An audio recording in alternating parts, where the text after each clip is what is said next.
If you have an appetite for the secrets that governments bury deep in classified archives, and if you want to understand the invisible wars fought on the streets of your favorite cities, please hit that subscribe button and turn on the notification bell. We are about to walk into a world where nothing is what it seems, and your support helps us shine a light on the shadows. Paris, late autumn. The city was a grayscale painting of wet cobblestones and charcoal skies. It was the kind of weather that made the tourists retreat to the museums, leaving the cafes and brasseries to the locals and the ghosts.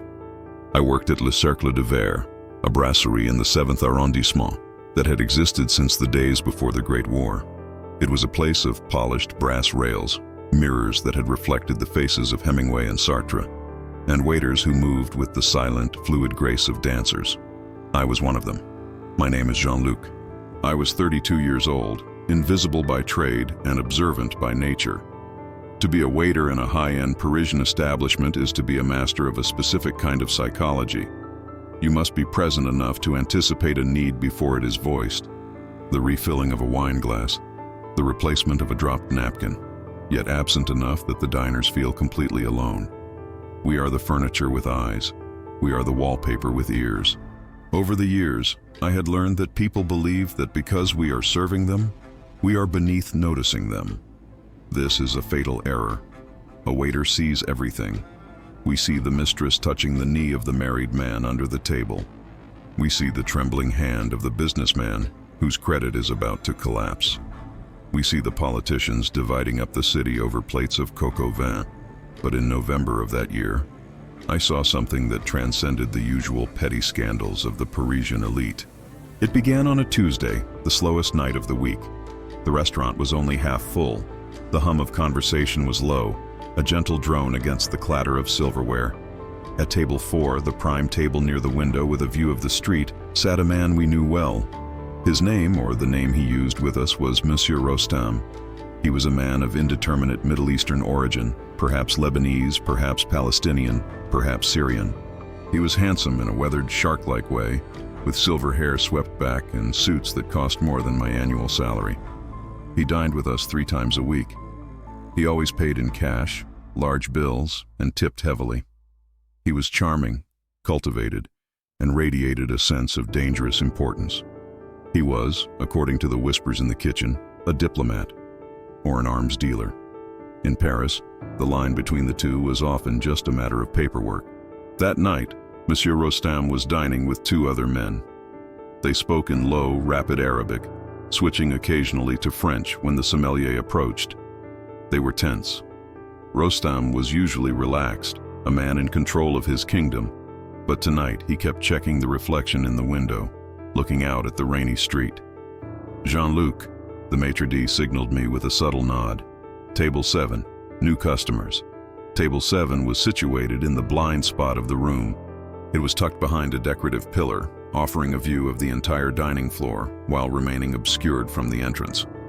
It was a strategic table, usually requested by lovers who didn't want to be seen. I approached table 7 with my tray under my arm.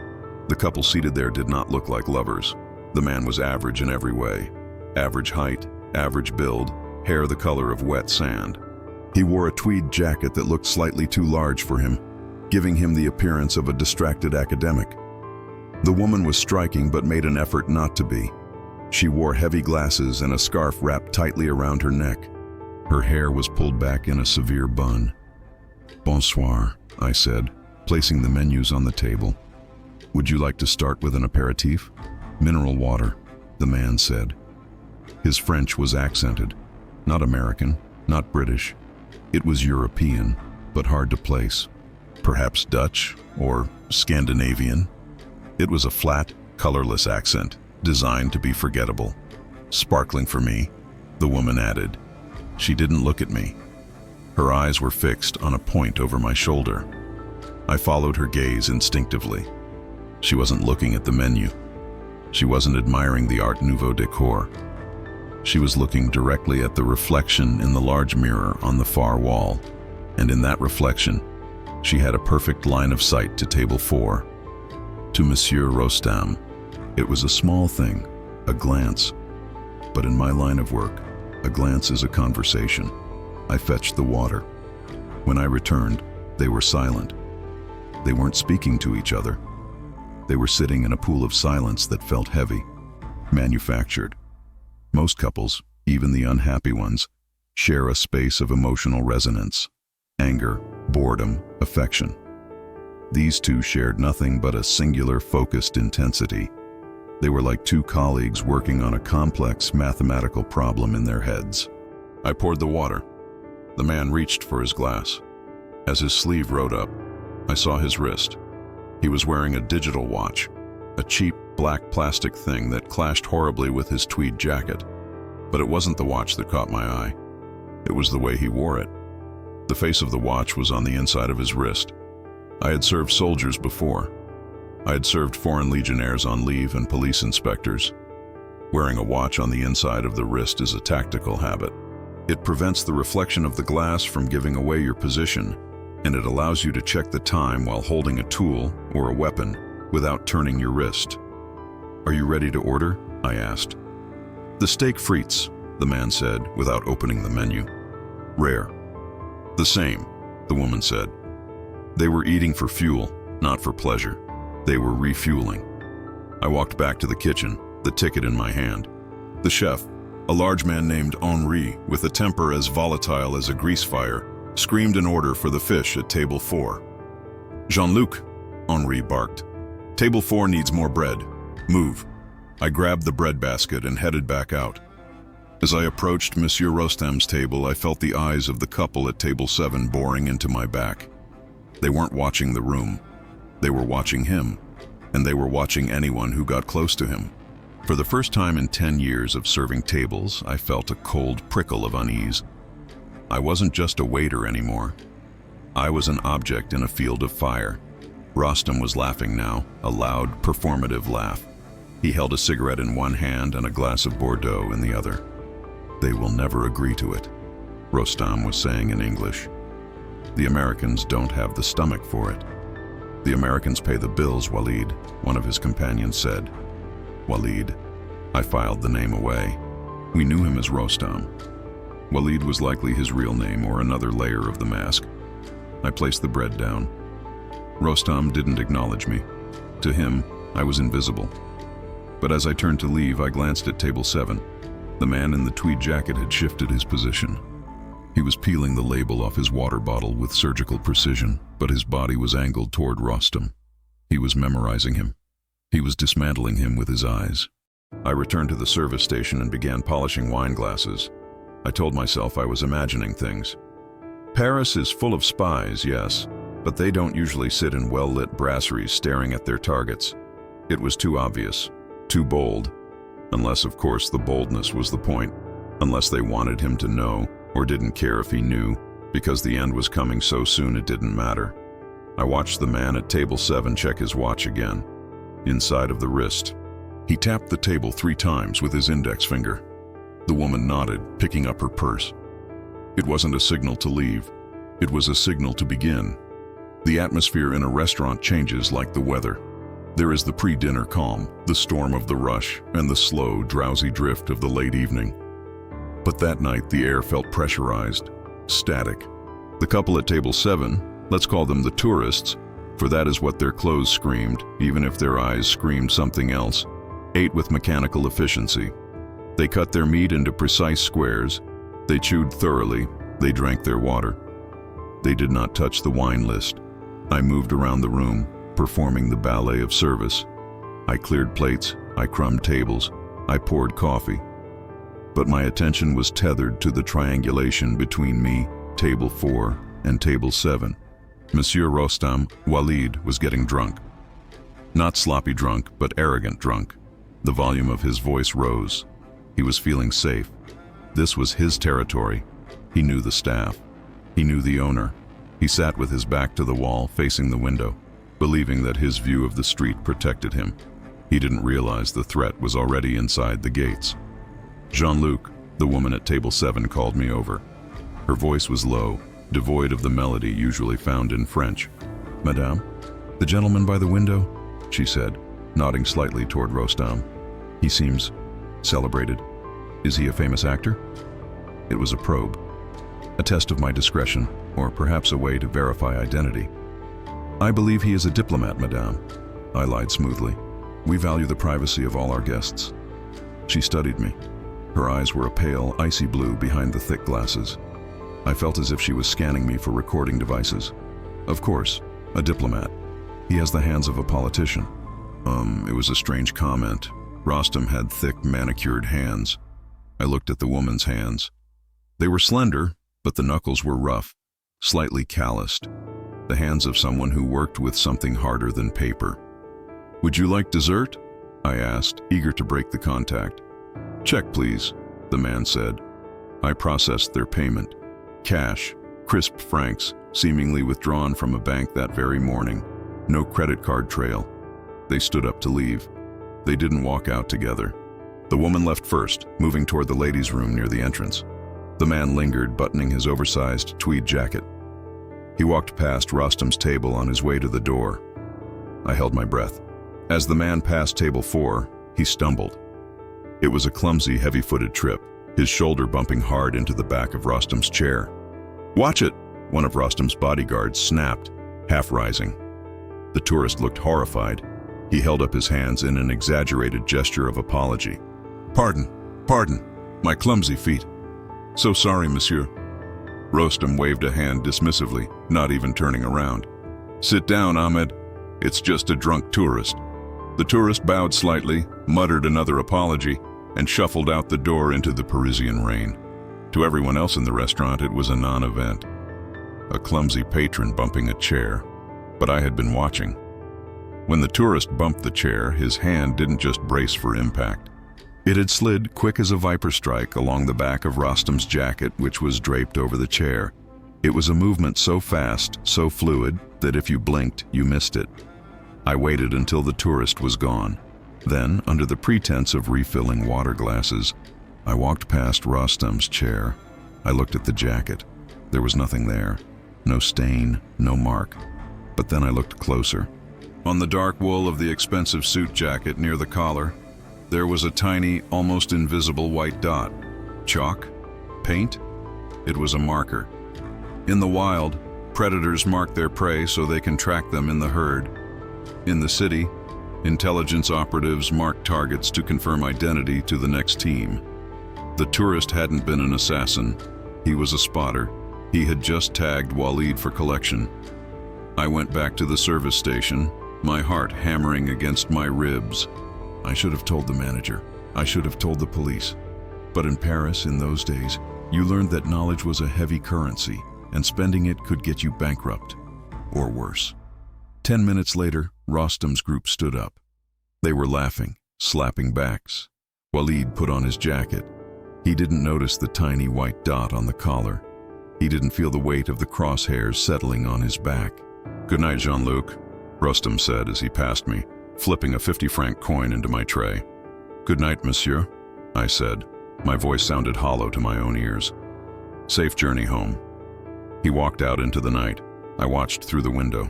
He stood under the awning, lighting a final cigarette. A black sedan pulled up. He got in. From the shadows across the street, beneath the dripping gargoyles of an old apartment building, I saw the flare of a lighter. A figure stepped out of the darkness, just for a second, watching the car pull away. It was the man in the tweed jacket.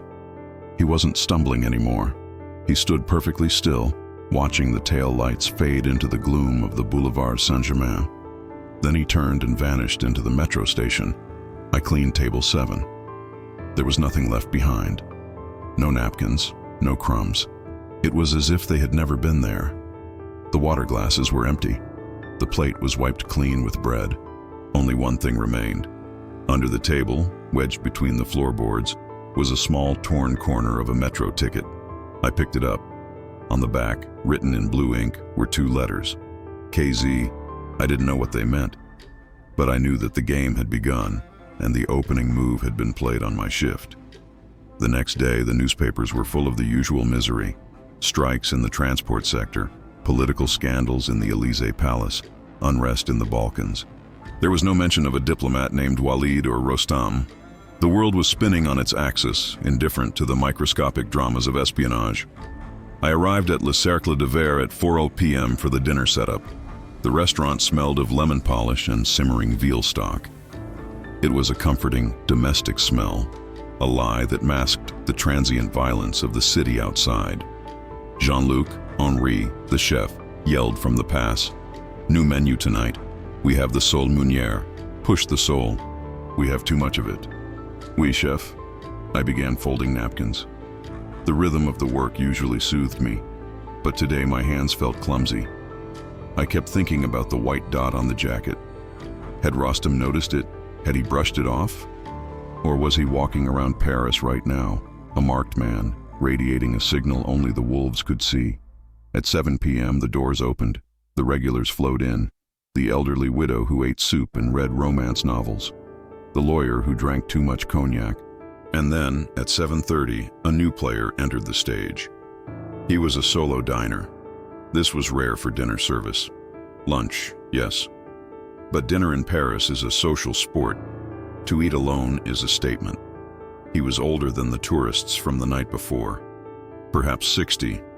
He wore a raincoat that had seen better decades and a hat that shadowed his eyes. He looked like a retired professor or a weary accountant. He asked for a table in the corner, far from the window. "Just coffee," he said. "And the newspaper." "We serve dinner, monsieur," I said gently. "The kitchen would be offended if you only drank coffee." He looked up at me.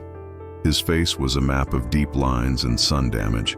His eyes were dark, intelligent, and incredibly sad. "Very well," he said. "A soup, onion soup, and keep the coffee coming." I served him. He read Le Monde, folding the paper into small squares to focus on specific articles. He wasn't reading the headlines. He was reading the obituaries. Then he moved to the classifieds. I watched him from the station. He wasn't waiting for anyone. He wasn't looking around the room. He was simply existing. But there was a gravity to him. The way he held his spoon, the way he sat, still, conserving energy, reminded me of a soldier waiting in a trench. At 8:15, the door opened and they walked in. The tourists. The couple from the night before. They looked different. The man had shaved his mustache. Had he had a mustache last night? No, but he looked cleaner, sharper. He wore a dark suit now. The woman had ditched the glasses and the bun. Her hair was down, blonde and wavy. She wore a red dress. They looked like a prosperous, attractive couple out for a romantic evening. But I knew the walk. I knew the hands. They didn't acknowledge me. They were seated at table 4, Rostam's table. Rostam wasn't there. My stomach dropped. Were they taunting him, taking his territory? I went to take their order. "Champagne," the man said. He smiled. It was a dazzling, fake smile. "We are celebrating." "What is the occasion, monsieur?" I asked. "An anniversary," the woman said. Her voice was lighter, pitched higher than the night before. 3 years. I brought the champagne. As I poured, I saw the man look across the room. He wasn't looking at the door. He was looking at the old man in the raincoat in the corner. The old man didn't look up from his soup. He simply turned the page of his newspaper. A slight rustle of paper. The man at table 4 nodded, a movement so slight it could have been a tremor. I realized then the hierarchy of the room. The tourists were the operatives, the foot soldiers. The old man in the corner, he was the handler. He was the conductor of this silent symphony. He was there to supervise, to ensure the machinery was working. "We are expecting a friend," the man at table 4 said to me. "If a gentleman named Monsieur Walid arrives, please direct him to us." My hand shook slightly as I placed the bottle in the ice bucket. "They are waiting for him." "Monsieur Rostam usually sits at this table," I said. It was a risk. I was stepping out of the wallpaper. The man looked at me sharply. The smile vanished, replaced by a cold, shark-like assessment. "You know him?" "He is a regular," I said, retreating into professional blandness. "We know all our regulars." "Good," the man said. "Then you know he likes punctuality. He is late." I retreated to the kitchen. "Henri," I said to the chef, "the couple at table 4 delay their food." Henri looked at me like I was insane. "Delay? We are trying to turn tables, you idiot." "Please," I said. "Something feels wrong. Just slow it down." Henri grunted, but he didn't argue. He sensed my fear. I went back out. The restaurant was filling up. Laughter, clinking glasses, smoke rising to the ceiling. It was a scene of Parisian normalcy. But beneath it, a current of violence was humming. At 8:45, the door opened. Monsieur Rostand walked in. He wasn't alone. He had 4 bodyguards this time. Big men, thick necks. They scanned the room aggressively. Rostand saw his table occupied. He stopped. His face darkened. He was a man used to getting what he wanted. He marched over to the maitre d'. "My table," Rostand barked. "Why is it occupied?" "I am so sorry, Monsieur Rostand," the maitre d' stammered. "You didn't have a reservation tonight." "We didn't know." "I always have a reservation," Rostand shouted. The room went quiet. The man at table 4, the tourist, stood up. He held up his hands in that same apologetic gesture from the night before. "Monsieur," he called out, "is this your table? Please, please, we didn't know. We are just leaving. Please, take it." It was the same performance. The bumbling innocent, the submissive civilian bowing to the powerful man. Rostand looked at him. Recognition flickered in his eyes. He remembered the clumsy oaf who had bumped him last night. "You again," Rostand sneered. "We are just tourists," the man said, grabbing his champagne glass. "Please, join us for a drink while we clear out. Let me buy you a bottle to apologize for the intrusion." It was a classic psychological play. Ego. Rostand couldn't refuse the apology without looking petty, and he loved being treated like a king. "Fine," Rostand grunted. "1 drink, then you move." Rostand sat down. His bodyguards took up positions around the table, standing like statues. The woman in the red dress smiled at Rostand. It was a weaponized smile. I watched from the shadows. The handler in the corner folded his newspaper. He took a sip of cold coffee. The trap was set. The bait was taken. And the jaws were about to snap shut. The dynamic at table 4 was a study in contrasts. Rostand sat with his legs spread, dominating the space, smoke curling from his cigarette like dragon's breath. The tourists sat politely, leaning in, playing the role of awestruck admirers. I had to get close. I grabbed a water pitcher and moved in. "So you are in import-export?" the male tourist was asking. "Strategic logistics," Rostand corrected him, swirling his wine. "I move things that are difficult to move, across borders that do not want to open." "Fascinating," the woman cooed. "Like art?" "Like history," Rostand said, a pompous edge to his voice. "I move history." I poured water for the bodyguards. They didn't move. They stared straight ahead, their eyes hidden behind sunglasses even though it was night. "We are from Canada," the male tourist lied. "We deal in agricultural machinery. Very boring compared to you." "Everything is boring compared to the Middle East," Rostand said. He laughed at his own joke. I noticed something. The woman in the red dress was moving her hand on the table. She was playing with her coaster, rotating it. Left, right. Across the room, the handler in the raincoat took off his hat and placed it on the table. Signal received. "Jean-Luc," the male tourist called out. "Another bottle of the 82 for our friend here. The best you have." "Oui, monsieur." I went to the cellar. My hands were shaking. I grabbed a bottle of Chateau Margaux. It was worth more than my car. As I walked back up the stairs, I ran into the maitre d'. "What is going on at 4? he hissed. "Who are those people?" "Friends of Rostand, apparently," I said. "They don't look like his friends," he muttered. "Keep an eye on them." "No trouble tonight, Jean-Luc. The owner is upstairs." I brought the wine. I went through the ritual, presenting the label, cutting the foil, pulling the cork. "Excellent," Rostand said. I poured a small amount for the tourist to taste. He nodded. I poured for Rostand. Then, the accident happened. The woman in the red dress reached for her purse on the floor. Her elbow knocked her water glass. It shattered against the table edge.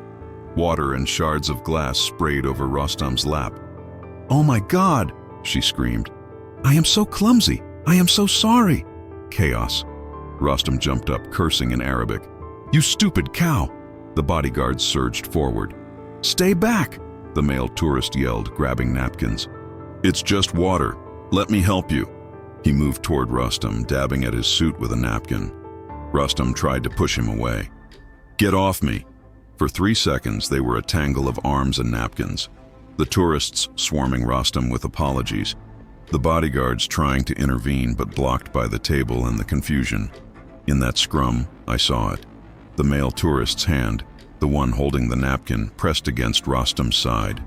Not a pat, a press. Firm, brief. Rostam flinched. "Ouch! You idiot, you're pinching me!" So sorry, so sorry." The tourist backed away, hands up. Rostam brushed his jacket furiously. Get out of my sight before I have you thrown into the Seine. We are leaving! The tourists grabbed their coats and practically ran toward the door. Rostam stood there fuming, wet and angry. He rubbed his side. "Clumsy Western idiots," he muttered. The bodyguards settled down. The crisis was over. Just a spilled glass of water. I looked at the table. The broken glass lay there. The water dripped onto the floor. But I knew what I had seen. The press against the side. The wince.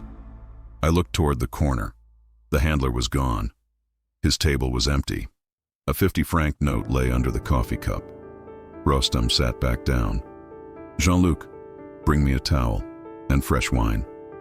"Oui, monsieur." I brought the towel. Rostam wiped his trousers. He looked pale, suddenly pale. "Are you all right, monsieur?" I asked. "Just agitated," he said. He touched his chest. "Indigestion. That damned water startled me." He took a sip of wine. His hand trembled. A distinct tremor. "Is the wine okay?" I asked. "It tastes metallic," he said. He pushed the glass away. "Bring me water." I went to the station. I watched him. 1 minute passed. Rostam loosened his tie. He was sweating now. Beads of perspiration on his forehead. 2 minutes. He leaned forward, resting his elbows on the table. His breathing was heavy, audible. The bodyguards noticed now. One of them leaned in. "Boss?" 3 minutes. Rostam tried to stand up. His legs gave way. He collapsed back into the chair, clutching his chest. "Heart," he gasped. "My heart." The restaurant went silent. The sound of silverware stopped. "Call an ambulance!" a bodyguard shouted, pulling a gun from his jacket. Panic erupted. Diners screamed at the sight of the weapon. "Put the gun away!" the maitre d' shrieked. I ran to the phone. My fingers dialed 18 for the pompiers. "Medical emergency," I said into the receiver. "Rue de Lille, possible heart attack." I looked back at table 4. Rostam was slumped over the table, his face buried in the white tablecloth. His bodyguards were shaking him, yelling his name. But he wasn't moving. The tourists were gone. The handler was gone. And Monsieur Rostam, the man who moved history, had just been stopped by a glass of water and a napkin. I hung up the phone. I looked at my hands. They were trembling. I knew, with a terrifying clarity, that I had just witnessed an execution. And I was the only one who had seen the needle. The ambulance arrived in 6 minutes. In Paris, that is a miracle. But for Walid al-Nassar, alias Rostam, 6 minutes was an eternity he didn't have. The paramedics swarmed the restaurant. Blue lights flashed against the mirrors, turning the Art Nouveau interior into a disco of tragedy. They worked on him on the floor. CPR, defibrillator, arguments with the bodyguards who refused to step back. "He has no pulse," a paramedic shouted. "Clear!" Thump. The body jerked. Nothing.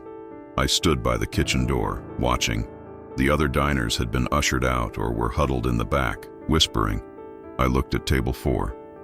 The scene of the crime. The broken glass was still there. And the napkin. The white linen napkin the tourist had used to dry Rostam. It was crumpled on the floor, kicked under the chair during the chaos. I knew I shouldn't touch it. I knew it was evidence.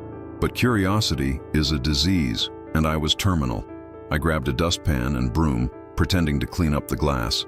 I swept the shards, and I swept the napkin into the pan. I walked quickly to the back alley where we kept the bins. I pulled the napkin out. I held it under the yellow light of the service entrance. There was a tiny spot of blood on it. A pinprick, red against the white, and there was a smell, faint, Sweet, like bitter almonds or crushed peach pits. I dropped the napkin. Cyanide? No, too fast. Something else. A synthetic opioid. A nerve agent. I heard sirens approaching. Police.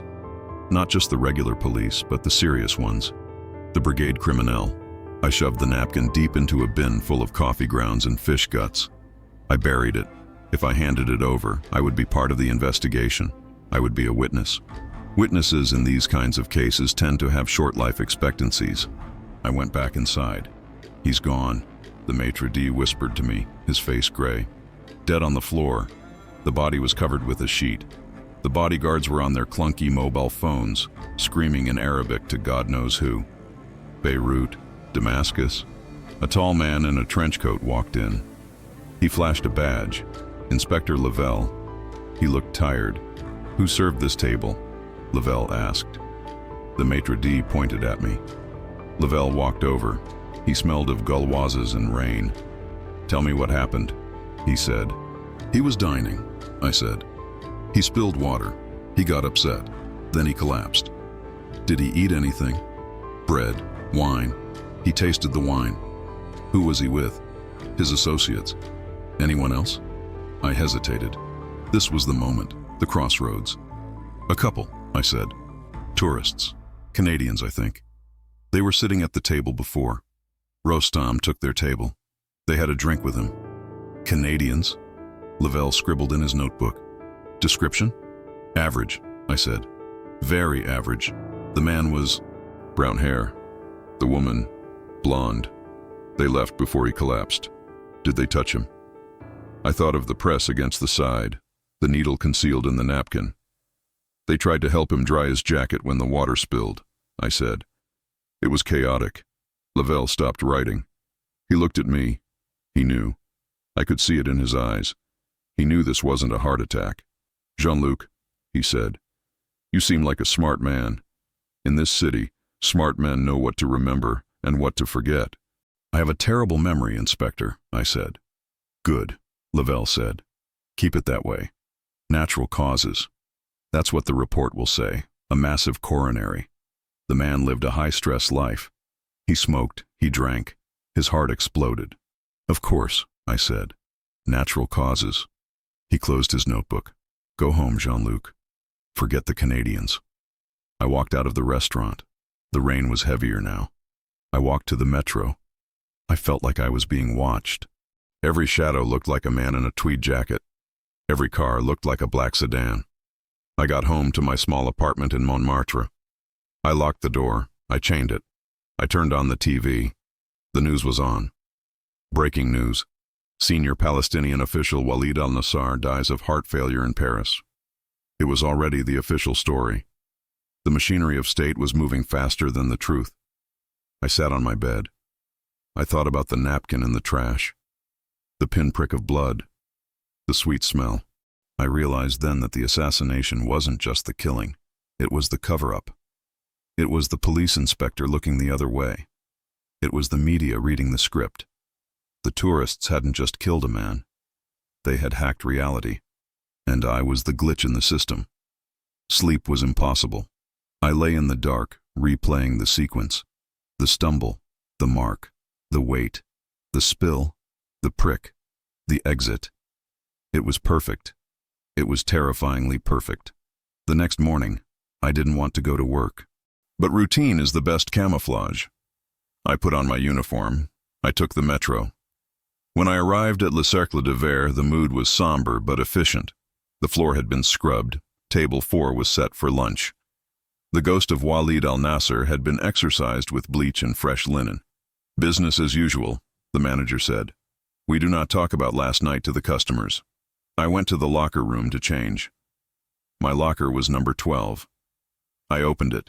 Sitting on top of my spare shirt was a matchbook. It was a generic matchbook, white with blue text. Café de la Paix. I hadn't put it there. I picked it up. My heart did a somersault. Inside there were no matches, just a phone number written in pencil, and a time. 14. It was 10 a.m. Who put this here? The police? The tourists? Rostam's people? I looked around the locker room. It was empty. The lock on my locker wasn't broken. Someone had a key, or someone could pick locks as easily as breathing. I spent the lunch shift in a fog. I dropped a fork. I poured water into a wineglass. I was falling apart. At 1:45 p.m. I took my break. I walked to a payphone 3 blocks away. I didn't want to use the restaurant phone. I dialed the number. It rang once, then a click. "Jean-Luc?" a voice said. It was a man's voice, calm, flat. "The tourist." "Who is this?" I whispered. "You found the napkin," the voice said. "And then you buried it. That was a wise decision." I couldn't breathe. They had been watching the alley. "What do you want?" "We want to thank you for your discretion," the voice said. "And we want to ensure it continues." "I told the police nothing," I said. "I said it was natural causes. We know what you told Inspector Lavelle. We know where you live. We know you are a failed writer working on a novel about the resistance." They knew everything. "I don't want trouble," I said. "Then there will be no trouble," the voice said. "Go to the Jardin du Luxembourg, the Medici fountain. There is a bench on the east side. Under the bench, taped to the bottom, is an envelope. Take it. It is your severance package." "Severance?" "You are going to take a vacation, Jean-Luc. A long one. Leave Paris for a while. Go to the coast. The sea air is good for the memory. And if I don't? Then the napkin won't be the only thing buried in the trash." Click. I stood there holding the dead receiver. The street noise of Paris rushed back in. Cars, sirens, voices. But I felt completely isolated. I had a choice. Go to the police? No, Lavelle was compromised or indifferent. Go to the press? Who would believe a waiter? I went to the Luxembourg Gardens. I found the fountain. The water was gray and still. I found the bench. I reached under. There was a thick manila envelope. I sat down and opened it. Inside was a stack of francs, 50,000, more than I made in 2 years, and a train ticket to Nice. One way. Departing tonight. And a note. The story ends here. Enjoy the sun. I looked at the money. It was blood money. Silence money. But as I looked at the gray sky, at the pigeons pecking at crumbs, I realized something. They weren't paying me to be quiet. They were paying me to disappear so they wouldn't have to clean up a loose end. It was an act of mercy, or perhaps just efficiency. Bullets cost money and create paperwork. Cash is clean. I took the envelope. I went back to the restaurant. I told the manager my mother was sick in Lyon. I quit on the spot. I packed my bag. As I boarded the train to Nice that night, watching the lights of Paris fade into the darkness, I realized I would never write my novel about the resistance. I was living in a story far more complex than anything I could invent. I was the waiter who served death a glass of water, and I had survived to keep the receipt.